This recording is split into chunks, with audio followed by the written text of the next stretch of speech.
Good morning students. Today is 9th May and this is maths lecture for class 11th students.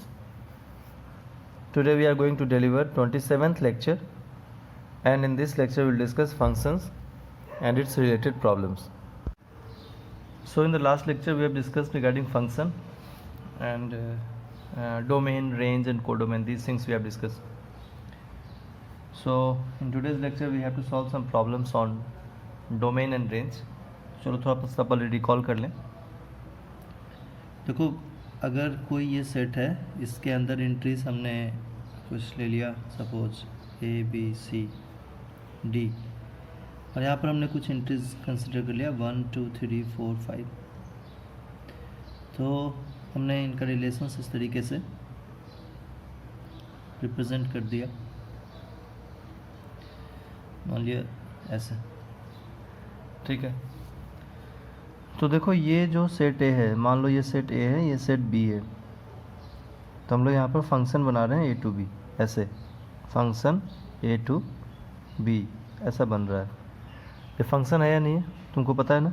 One and only one relation होना चाहिए. Last lecture में discuss करा था. ए का one relation है, B का one relation है, सी का वन रिलेशन, डी का वन रिलेशन. ठीक है, तो ये फंक्शन तो है, फंक्शन तो है. अब हम लोग यहाँ पर और नई बात क्या डिस्कस करना चाहते हैं, वो ये है कि इसका डोमेन तो A comma B comma C comma D है ही. Domain of function D of F is A comma B comma C comma D है ही.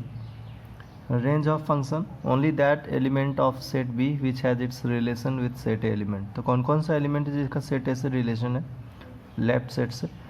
तो 1 है, 2 है, 3 है, 4 है, 5 का नहीं है. तो रेंज में सिर्फ 1 2 3 एंड 4 कंसिडर होगा. और अगर कोडोमेन बताएं, कोडोमेन क्या होगा, तो कोडोमेन के लिए बोलेंगे all entries of set B codomain है. 1 2 3 4 5 कोडोमेन है. अब देखो इसमें एक दो बातें आप समझ सकते हो. तो जो डोमेन है उसको हम लोग इनपुट भी बोलते हैं, इनपुट.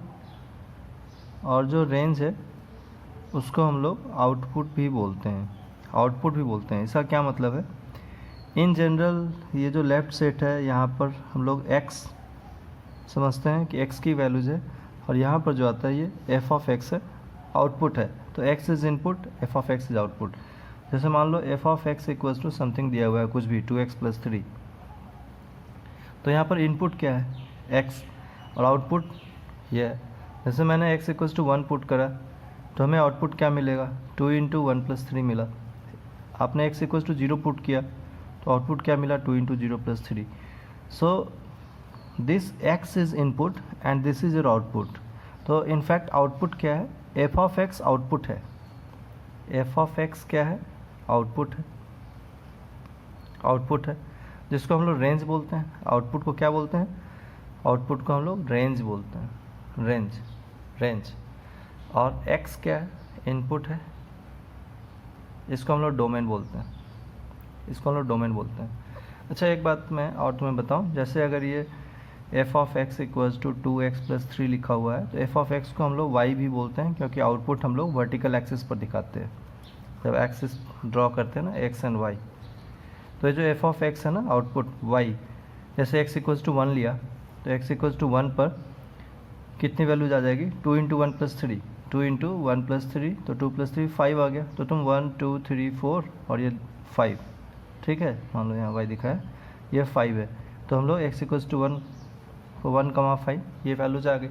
तो आउटपुट हमें कहाँ मिल रहा है, y एक्सिस पर मिल रहा है. देखो 5, x इक्वल्स टू 1 पर कितनी वैल्यूज आ रही है, 5 आ रही है. तो f(x) को y लिखते हैं. अब हम लोग कहना क्या चाहते हैं, तुम्हें ये बताना चाह रहे हैं कि अगर किसी क्वेश्चन में पूछा जा रहा है कि फाइंड डोमेन, तो फाइंड डोमेन का मतलब आप समझोगे कि फाइंड वैल्यूज ऑफ x.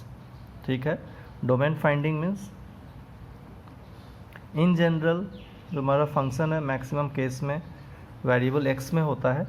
तो आप अपने दिमाग में ये इनपुट रख सकते हैं कि डोमेन फाइंडिंग का मतलब है फाइंड वैल्यू ऑफ x.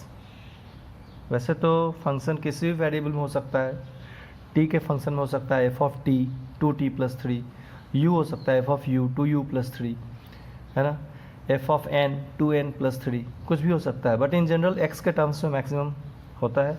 तो आप ऐसे दिमाग में रखो कि domain finding means find value of x, x की वैल्यू फाइंड करो, और range finding means find value of y.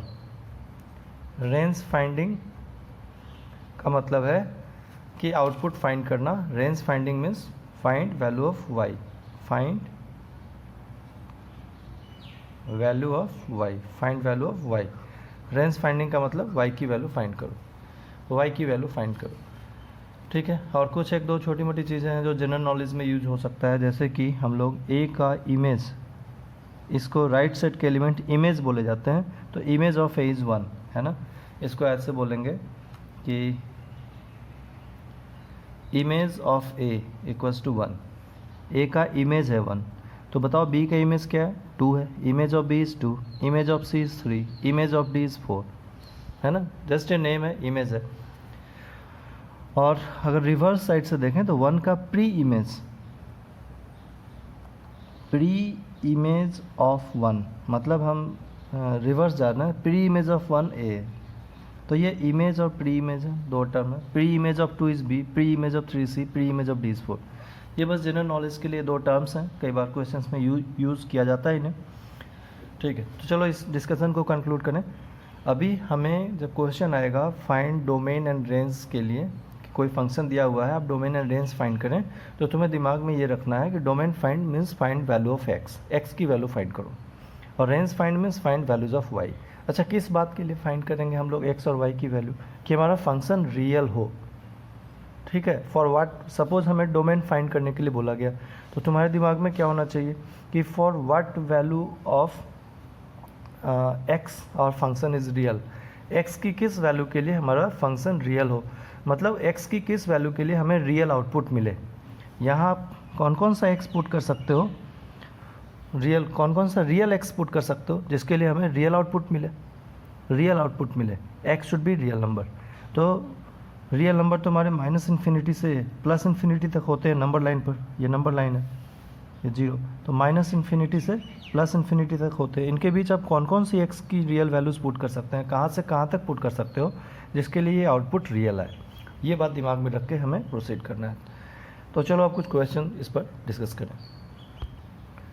तो देखो, क्वेश्चन डिस्कस करने से पहले एक दो बातें और मैं आपको बता दूं। ये है मॉडुलस फंक्शन, मॉडुलस फंक्शन क्या, तो f of x is equals to mod of x, ऐसे इसको लिखा जाता है। देखो, मॉडुलस फंक्शन का क्या मतलब है कि मॉडुलस फंक्शन के का जो आउटपुट है ये ऑलवेज नॉन नेगेटिव होता है, इस तरीके से इसको लिखा जाता है। मैं ऐसे समझाऊं तुम्हें कि अगर मॉड ऑफ 2 हो तो ये सेम टू सेम आ जाएगा, मॉड ऑफ 0 हो तो सेम टू सेम आ जाएगा, और मॉड के अंदर अगर -2 लिखा हो, ठीक है, तो हम लोग इसको ऐसे लिखेंगे -2, सो दैट आउटसाइड हमें सिर्फ पॉजिटिव साइन मिले या 0 मिले। तो 0 है तो 0 पर तो 0 आ जाएगा, और अगर कोई नेगेटिव क्वांटिटी है तो outside mod it should be positive, तो उसको पॉजिटिव बनाने के लिए आउटसाइड वी विल पुट, इसको जैसे ही मॉड से बाहर निकालोगे एक नेगेटिव साइन पुट करेंगे, तो ऐसा आ गया। तो हम ये बोल सकते हैं कि आउटपुट ऑफ, ये तो सबसे पहले मॉडुलस फंक्शन के रिगार्डिंग ये है, आउटपुट ऑफ डेफिनेशन है इसका मॉडुलस फंक्शन का, output of modulus function is always non negative, always non negative. Non negative का क्या मतलब है समझते हैं आप, नॉन नेगेटिव का मतलब है 0 एंड पॉजिटिव, नॉन नेगेटिव का मतलब हुआ 0 एंड पॉजिटिव, ये नॉन नेगेटिव का मतलब हुआ 0 एंड पॉजिटिव। तो देखो, जैसे तुमसे मान लो पूछा मॉड ऑफ -5 क्या होगा, तो तुम्हें पता है ना कि मॉड के बाहर ये सिर्फ वैल्यू, सिर्फ नंबर निकलेगा, सिर्फ नंबर निकलेगा। तो इसको समझने के लिए हम लोग बोलते हैं कि मॉड के अंदर अगर कोई नेगेटिव क्वांटिटी है तो we should put one negative sign from our side to make it positive, because output of mod function is always non negative, non negative आना चाहिए। तो इसको अगर पॉजिटिव है तब तो कोई दिक्कत नहीं है, सेम टू सेम बाहर कर दो, जीरो है, कोई दिक्कत नहीं, सेम टू सेम बाहर कर दो। इसीलिए यहाँ पर लिखा हुआ है देखो, if your x is greater than zero, मतलब अगर x पॉजिटिव है तो मॉड के अंदर जो कुछ भी है वो सेम टू सेम बाहर आ जाएगा, और अगर x इक्वल्स टू जीरो है तब भी सेम टू सेम बाहर आ जाएगा। But if x is less than zero like this, तो we should put one negative sign outside too. क्या करना है हमें, अगर मॉड के अंदर कोई नेगेटिव क्वांटिटी आपने रखा है तो हमें एक नेगेटिव साइन पुट करना है टू मेक इट पॉजिटिव। देखो ये पॉजिटिव बन गया ना। तो यहाँ पर लिखा हुआ है in general, if x is less than zero, अगर आप कोई नेगेटिव x ले रहे हो, x लेस देन जीरो, तो यहाँ पर माइनस साइन लगेगा, माइनस ऑफ x लगेगा, है ना। इसके ये एग्जांपल्स हैं, मॉड ऑफ -2, मॉड ऑफ -5। मान लो हमने x इक्वल टू 7, यहाँ हमें x लेस देन जीरो लेना है मॉड के अंदर।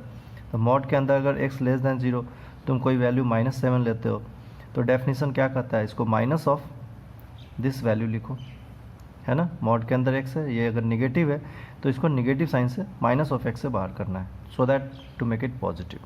तो ये मॉड का डेफिनेशन है। अब आप याद रखोगे कि मॉडुलस फंक्शन का जो ग्राफ होता है, मॉडुलस फंक्शन का ग्राफ, ये देखो अगर x पॉजिटिव है तो आउटपुट x आ रहा है। तो मान लो हमने कोई पॉजिटिव, पहले एक बार जीरो ले लो, तो जीरो कौन सी कैटेगरी में आ रहा है, greater than equals to zero, इसमें। तो f of zero equals to कितना आ गया, जीरो आ गया। एक और ले लो, एफ ऑफ वन, तो एफ ऑफ वन क्या है, पॉजिटिव। तो यहाँ दो इंटरवल दिए हुए हैं, greater than equals to zero, तो वन तो ग्रेटर देन जीरो है, तो आउटपुट ये वाला लिखेंगे +1। मान लो हमने एक नेगेटिव ले लिया, एफ ऑफ -1, तो एफ ऑफ -1 आप किस में पुट करोगे, इसके दो आउटपुट हैं मॉड के, एक ये और एक ये। तो -1 कौन सी कैटेगरी में आ रहा है, सेकेंड कैटेगरी में। -1 तो लेस देन जीरो है, तो माइनस ऑफ x लिखोगे, माइनस ऑफ -1, 1 आ गया ना। ठीक है, इन तीनों वैल्यूज़ को यहाँ पर दिखाते हैं। एफ ऑफ जीरो है, 1 पर वैल्यू 1 आ रही है ऐसे, और -1 पर भी 1 आ रही है ऐसे। तो तुम्हें मॉड का ग्राफ कुछ इस तरीके से इनको ज्वाइन करने पर मिलेगा। This is the graph of mod x। कैसा ग्राफ है, मॉड x का, मॉड ऑफ x का ग्राफ है। मान लो हमने बोला कि मॉड ऑफ x हमें पता है, तो माइनस ऑफ मॉड x कैसे बनाओगे। अगर तुम्हें मॉड ऑफ x पता है तो माइनस ऑफ मॉड x, मतलब अगर किसी चीज़ का ग्राफ हमारे पास है और हमें उस पर नेगेटिव साइन लगा दिया, तो जो दिख रहा है, जो पॉजिटिव दिख रहा है वो अब नेगेटिव दिखने लगेगा। ठीक है, चलो इसको प्रॉब्लम के साथ डिस्कस कर लेंगे। तो ये तुम्हारा मॉड ऑफ x का ग्राफ, और ये मॉड ऑफ x का डेफिनेशन है। ये सारे एग्जांपल्स हैं, एक बार वीडियो को वापस बैक करके देखो और क्लैरिटी आएगी कंसेप्ट में। इसे हम लोग आगे यूज़ करने वाले हैं क्वेश्चन सॉल्व करने के लिए। ठीक है, चलो देखें आगे, प्रॉब्लम देखें अब। तो देखो ये सेकेंड क्वेश्चन है एक्सरसाइज 2.3 पर, find the domain and range of the following real function. In real function के डोमेन एंड रेंज पूछे गए हैं। रियल फंक्शन क्यों बोला गया है, क्योंकि आउटपुट हमें रियल चाहिए, इट्स अ रियल फंक्शन। ठीक है, input and output should be real, तो उसको रियल फंक्शन हम लोग बोलते हैं। तो we have to discuss real functions only. तो फर्स्ट पार्ट देखो क्या लिखता है, f of x is equals to minus of mod x. तुम्हें डोमेन एंड रेंज पूछा गया है, डोमेन एंड रेंज। तो अभी हम लोगों ने डिस्कस किया है, domain means we have to find value of x and range means we have to find value of y. तो देखो ये माइनस ऑफ मॉड एक्स है, तुम्हें पता है ना मॉड ऑफ एक्स का ग्राफ कैसा होता है, अभी सीखे हो। इसको आप डॉटेड लाइन से बनाएं। ये देखो ये ग्राफ है मॉड ऑफ एक्स का, है ना। 1 पर कितना होता है 1, और -1 पर भी ये होता है 1 ऐसे। अभी सीखे हो इसको डॉटेड लाइन से क्यों बनाया, क्योंकि हमारा फंक्शन मॉड ऑफ एक्स थोड़ा ही ना है, हमारा फंक्शन तो माइनस ऑफ मॉड एक्स है। तो अगर कोई चीज़ है उस पर आप नेगेटिव साइन लगा दो तो इन्वर्ट कर जाएगा, मतलब इसका मिरर इमेज, ये जो ऊपर ऐसा दिख रहा है ये कर्व पॉजिटिव है, ये अब नेगेटिव दिखेगा, और ये जो कर्व पॉजिटिव है ये इस साइड नेगेटिव दिखेगा। ठीक है, तो इस कर्व को हमें पलट देना है, ऊपर से ये नीचे आ गया, तो क्या बन गया माइनस ऑफ मॉड एक्स। ये हमारा कर्व बना माइनस ऑफ मॉड एक्स का, f of x equals to minus of mod x. अब डोमेन मतलब एक्स एक्सिस पर देखो कौन कौन सी वैल्यू आ सकती है, 0 आ सकता है, आगे बढ़ते जा रहा है 1 2 3 4, सब पर कुछ ना कुछ यहाँ पर इस पर आउटपुट मिलता जा रहा है। तो ये बढ़ते बढ़ते कहाँ तक चला जाएगा, एक्सटेंड करता चला जाएगा प्लस इन्फिनिटी तक। और लेफ्ट साइड में देखो -1 लिया तो कुछ वैल्यू आ गई, -2 लेंगे तो कुछ वैल्यू जाएगी, -3 पर कुछ वैल्यू जाएगी, बढ़ते बढ़ते आप -इन्फिनिटी तक चले जाएँ तो सब पर कुछ ना कुछ आउटपुट हमें मिलता जाएगा, रियल आउटपुट। सो हम लोग बोल सकते हैं फ्रॉम ग्राफ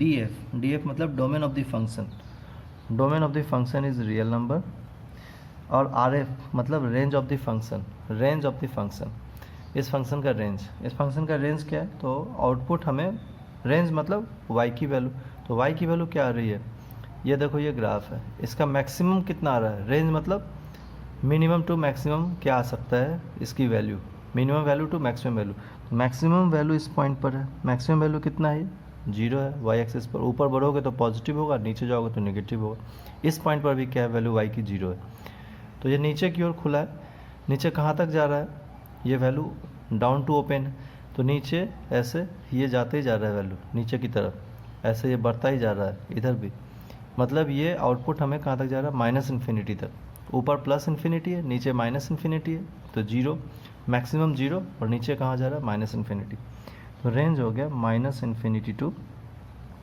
0, और 0 एग्जिस्ट कर रहा है तो 0 पर क्लोज साइन लगेगा। तो पता है -इन्फिनिटी और +इन्फिनिटी पर ओपन इंटरवल यूज होता है, इंटरवल्स के रिगार्डिंग तुमने पहले पढ़ा है, हम लोगों ने डिस्कस किया है सेट्स चैप्टर के ऊपर, ओपन इंटरवल, क्लोज इंटरवल वगैरह। तो देखो -इन्फिनिटी और +इन्फिनिटी पर ऑलवेज ओपन इंटरवल यूज होता है, -इन्फिनिटी और +इन्फिनिटी पर ऑलवेज ओपन इंटरवल यूज होता है, इस बात को आप याद रखेंगे। क्यों? क्योंकि these are not fix number, ये कोई फिक्स नंबर नहीं है, ये तो सिंबल है, +infinity is a symbol which indicates the greatest positive number what we can think, वो तो हम लोग कुछ भी सोच सकते हैं, 10 लाख, 10,000, कुछ भी, 10 crore like this. -Infinity the least negative number what we can think, कुछ भी आप सोच सकते हो, तो दीज आर जस्ट सिंबल, अगर ये फिक्स नहीं है तो इस पर क्लोज लग ही नहीं सकता है, तो इस पर ऑलवेज ओपन लगेगा, आप ये याद रखना, तो इसीलिए -इन्फिनिटी पर ओपन लगाया। 0 पर क्लोज क्यों लग गया, क्योंकि 0 वैल्यू एग्जिस्ट कर रहा है ना, 0 तो आ रहा है वैल्यू, अगर आ रहा है इंक्लूडिंग है, इंक्लूडिंग का मतलब क्या होता है, क्लोज्ड, कुछ ना कुछ तो यहाँ लगाना है, ओपन या क्लोज्ड, कौन लगेगा, अगर 0 इंक्लूड हो रहा है तो क्लोज्ड, 0 इंक्लूड नहीं हो रहा होता तो ओपन लगता, तो इस तरीके से हम लोग इस पर क्वेश्चन डिस्कस करते हैं, बात समझ में आ गई, ठीक है।